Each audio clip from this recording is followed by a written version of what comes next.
Bueno, Waldo Mendoza, jefe del Departamento de Economía de la Universidad Católica, viene al programa porque ha emitido una crítica al ministro de Economía y a la política económica en general en relación al tema de la crisis internacional, la manera como se ha manejado. Según Waldo Mendoza, el verdadero milagro peruano no es el de haber crecido a 10%, sino el de haber estado creciendo a 10%, crecer ahora 0%. Esa caída tan abrupta no la tiene ningún otro país, según él. Bueno, Waldo, buenas noches, ¿qué tal? Gracias, Jaime, por la invitación. A ver si podemos ver, nos has traído unas filminas para ver. Sí, empecemos viendo la primera filmina, que nos muestra la manera como se mide habitualmente una recesión. Una recesión se produce cuando el Producto Bruto Interno desestacionalizado se cae por más de 2 trimestres consecutivos. ¿Qué significa el Producto Bruto Interno desestacionalizado? Significa que, por ejemplo, no podemos comparar lo que se produce en enero, que se produce poco, versus diciembre por la Navidad, por las gratificaciones y todo eso, que siempre se produce más que en enero. Entonces hay unas técnicas para hacer todos los meses comparables. A eso se llama desestacionalización.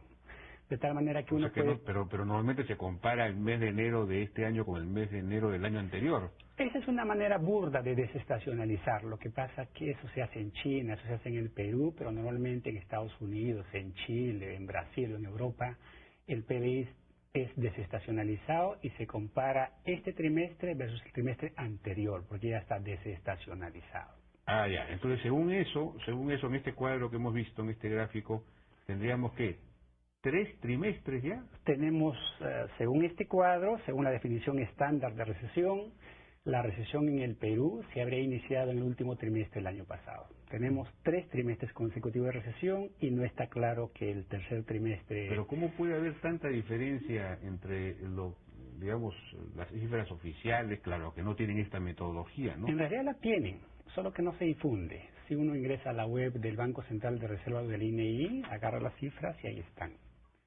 No es usual. Lo que pasa es que estas cifras se parecen mucho a las habituales cuando no hay cambios abruptos en la producción. Pero cuando hay una crisis como ahora, esas diferencias se notan claramente. A ver, la siguiente filmina. La siguiente lámina es la filmina habitual, a la que todos estamos acostumbrados a ver. Esa filmina nos permite ver que la desaceleración ha sido bien abrupta. Esta es una medida estándar. Comparamos un trimestre de un año determinado con el mismo del año anterior. Según esas cifras, en el tercer trimestre del año pasado estábamos creciendo casi a 11% y ahora, en el segundo trimestre, estamos cayendo en 1.3%.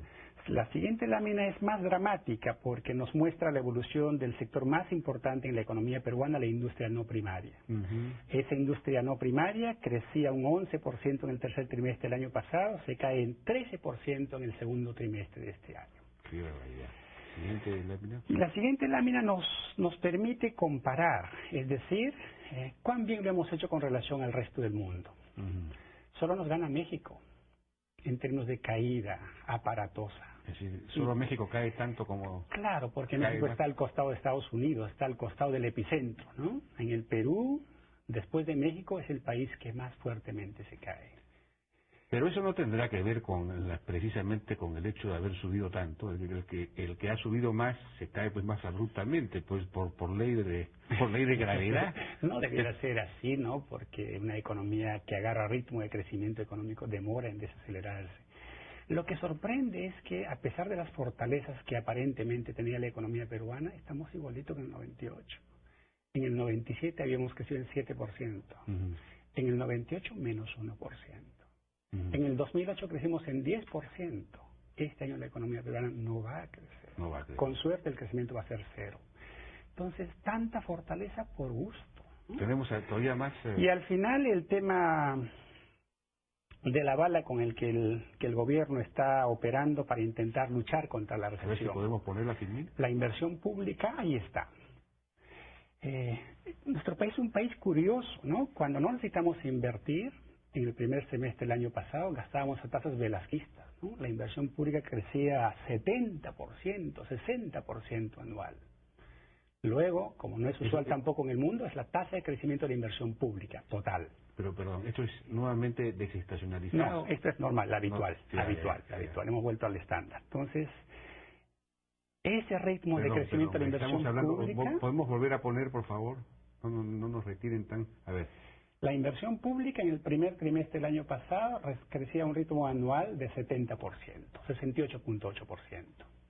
Luego viene el ministro Valdivieso y hace caer esa inversión pública a 21% en el último trimestre del año pasado. El último trimestre del año pasado. Y puntos más, puntos menos, ese ritmo de crecimiento de inversión pública no se ha recuperado.